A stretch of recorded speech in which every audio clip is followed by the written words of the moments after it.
เลิกออกออเดอร์แบบมัวๆแล้วเอาเงินไปทิ่มในตลาดได้แล้วพ่อเนาะเดี๋ยวตุ้ยจะมาแนะนำวิธีการเข้าออเดอร์และสังเกตตลาดนะว่าจุดใดที่ควรเข้าซื้อควรเข้าขายอย่าเพิ่มกันตุ้ยจะนำไส้อีเดอร์ที่จะมาใส่คือจะเป็น moving average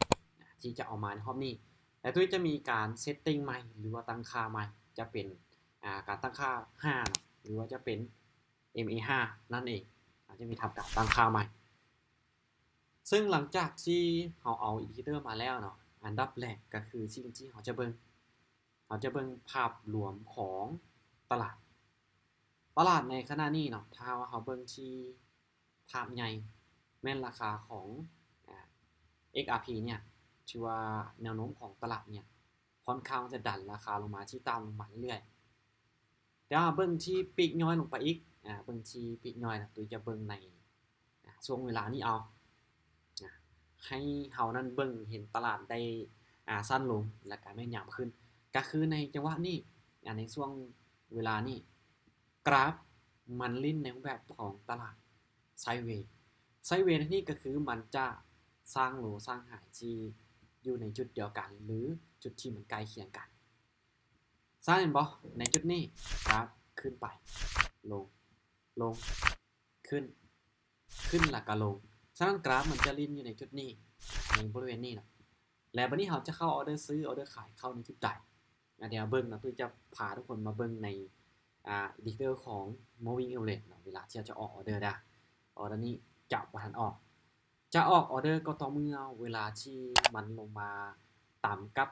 ฐานนะครับหรือกรอบลุมของมันแบบนี้เนาะแล้วให้แท่งเทียนมันขึ้นไปยืนเหนือเส้นอินดิเคเตอร์แบบเนี้ยหรือตัดอินดิเคเตอร์ของ moving average ขึ้นไป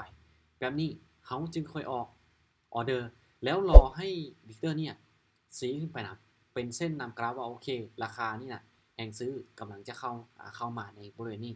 เขาจึงจะซื้อคือในบริเวณนี้คือในบริเวณนี้เห็นป่ะเราจะซื้อในจุดนี้ฉะนั้นรอเข้าออเดอร์ซื้อในจุดนี้และเวลาที่เราจะขายก็ต้องรอให้แท่งเทียนมันลงมาอยู่กองเส้นอินดิเคเตอร์ของ moving average หรือเส้นนำกราฟตัวนี้แล้วอินดิเคเตอร์ของเราสีลงมาตามในจุดนี้เราจึงจะตามขายลงมาในกรณีที่มันขึ้นมาตามกับกรอบถึงหรือฐานตามตัวถึงที่มันลิ้นในจุดไซด์เวย์แบบนี้นี่คือจุดที่เราจะเข้าออเดอร์ซื้อและออเดอร์ขายในช่วงที่มันตามฐานนะครับหลักการต้านเพราะว่าในกรอบไซด์เวย์นะก็ตีจุดนี้ตีในฐานด้านรูปนี่นะตีในฐานด้านรูปจุดตามสุดนี้เป็นฐานนะครับและกรอบถึงหรือจุดสูงสุดด้านถึงในจุดนี้ตีเป็นฐานแนวต้านตีเป็นฐานแนวต้านถ้าว่ากราฟมันมีการลุดกรอบตัวนี้ไปมีการลุดกรอบตัวนี้ไปเดี๋ยวจะมาเบิ่งอีกทีนึงนะว่าเขาจะเข้าออเดอร์ขายในจุดใดเพราะในกรณีที่มันลุดลงมาแล้วเขาก็จะพิจารณาในการเข้าออเดอร์ขายโดยที่เบิ่งตามแท่งเทียนเบิ่งตามอินดิเคเตอร์ในจุดนี้เดี๋ยวมาเบิ่งเดี๋ยวถ้าว่าแท่งตัวนี้มันลุดลงมาแล้วบ่ทุกคนสังเกตเห็นว่ามันลุดโซนนี้ลงมาแล้วมันลุดกราฟตัวนี้ลงมาแล้วถ้าว่ากราฟได้มันเริ่มจะเป็นเทรนด์ขาลงมันเริ่มมีการย่อตัวขึ้นไปย่อตัวขึ้นไปอีกหน่อยนึงบ่โอเคเริ่มมีการย่อตัวปุ๊บแล้วมีแห่งขายดันราคาลงมาแบบเนี้ยเขาตามขายต่อเลยเพราะอย่างเพราะว่ารอจังหวะที่มันมีการย่อตัวขึ้นไปปุ๊บแล้วมีแห่งขายส่งลงมาในจังหวะนี้แสดงว่าในระหว่างนี้แห่งขายหรือความต้องการขายนี้มันยังมีและยังลงเหลืออยู่เห็นบ่ตุ้ยรอให้มันมีการย่อตัวแล้วมีการปฏิเสธราคามีการดันราคามีแห่งขายเทลงมาในจุดนี้จึงรอจังหวะการตามขายลงมาในจุดนี้นี่คือจุดที่เราจะเข้าออเดอร์ขายเขารอหลังจากที่มันรุดมาแล้วเนาะรอให้กราฟมันมีการย่อตัวปุ๊บแล้วมีแห่งขายเทลงมาจังหวะนั้นเป็นจังหวะที่เราจะเข้าเทรดเข้าออเดอร์ขายเข้าทำกำไรในช่วงจังหวะตลาดที่มันมีแห่งขายดันราคาลงมางานดันราคาลงมาโอเคมาออเดอร์นี้ของเราออเดอร์นี้จะขายอีกครั้งหนึ่งโอเค ออเดอร์นี้จัดไปที่ฟังขาอีกเนาะก็คือบล็อกในแท่งตัวนี้แรกๆมันขึ้นไปปุ๊บแรกๆมันขึ้นไปแล้วมันกะเทลงมาขึ้นไปแล้วมันกะเทลงมาสั้นมันกะยิ่งตรงกับแพทเทิร์นหรือแท่งเทียนที่มันมีการพักตัวแล้วดัดพักตัวแล้วดัดในจังหวะนี้คือเขาจะตามขายตามเซลล์ลงมางามๆเลยตามขายตามเซลล์ลงมางามๆเลยทุกคนรอนะถ้าว่ากราฟมันลิ้นในช่วงไซด์เวย์ปุ๊บแล้วมันมีการลุดกรอบลงมาแล้วทุกคนรอจังหวะที่กราฟมันลิ้นคือว่ามันจะพักตัวลิ้นคือว่ามันจะพักตัวปุ๊บลิ้นคือมันจะพักตัวคือในแท่งตัวนี้บ่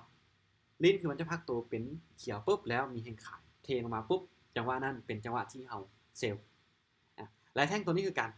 มันลิ้นคือว่าจะพักตัวเป็นเขียวปุ๊บแล้วมีแท่งขายดันราคาลงมาจังหวะนั้นคือเป็นจังหวะที่เฮาจะเข้าเซลล์และเขาทำกำไรจากตลาดอันนี้คือ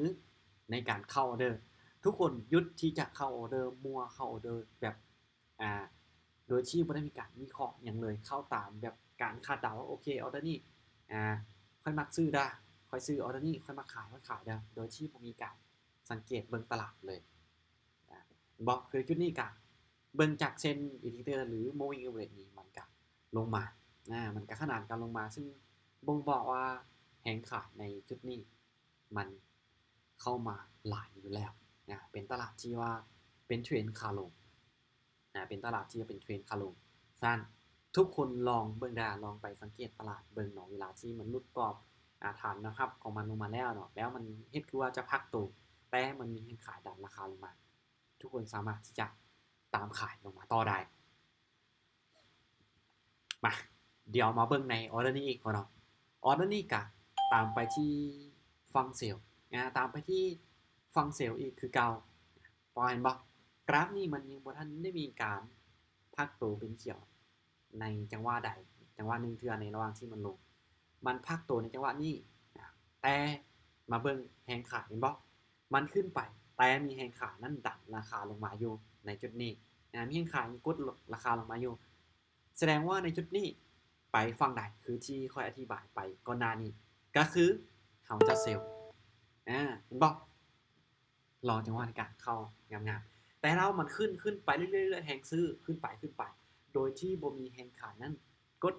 ราคาลงมาหรือดันราคาลงมาในจุดนั้นเป็นจุดที่ทุกคนบ่ควรที่จะเข้าออเดอร์จุดที่ทุกคนนั้นบ่ควรจะเข้าออเดอร์จะเบิ่งตลาดไปก่อนโอกาสที่มันจะกลับโตขึ้นไปหรือพักตัวลิ้นเขียว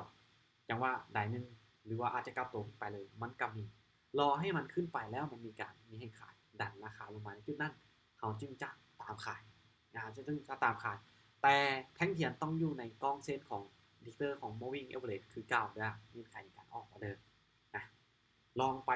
ซ้ายลองเบิ้งเนาะทุกคนจะบอกเข้าออเดอร์แบบมัวอีกจะบอกเข้าออเดอร์มัวอีกและสุดท้ายนี่เขาเนาะก่อนที่จะจบคลิปนี้ตัวเองขอเว้าอีกเช่นนึงขอย้ำอยู่เป็นประจำนะว่าการเทรดอาจจะบ่ได้เหมาะสำหรับทุกคนอาจจะไม่เหมาะสำหรับทุกคนเพราะในการเทรดมีเว้าในเรื่องของวินัยในการควบคุมอารมณ์แม้ว่าการเทรดนี่มันอาจจะเป็นอย่างที่บ่ได้หนักนะบ่ได้ใช้ให้งานแต่มันใช้ในหัวคิดในการที่เราคิดและวิเคราะห์ในการควบคุมกราฟวิเคราะห์กราฟและควบคุมอารมณ์ของเราเองฉะนั้นใครที่ใจร้อนนี่บ่แนะนำบ่แนะนำทุกคนเพราะว่าในช่วงเที่ยวเวลาสั้นๆก็อาจจะเฮ็ดให้ทุกคนนั้นขาดทุนได้ฉะนั้นใครที่จะเทรดจะเข้ามาเก็งกำไรต้องศึกษาดีๆเบิ่งนะว่าเฮาเหมาะสมกับการเทรดบ่เนาะเรื่องของสภาพจิตใจของตัวเองเหมาะสมกับการเทรดบ่ถ้าโอเคสภาพจิตใจของเราบ่เหมาะกับการเทรดเราก็บ่ต้องเทรดทุกคนได้โอเคสำหรับคลิปนี้บ๊ายบายทุกคนเด้อเดี๋ยวพบกันใหม่ในคลิปต่อไปสำหรับคลิปนี้บ๊ายบาย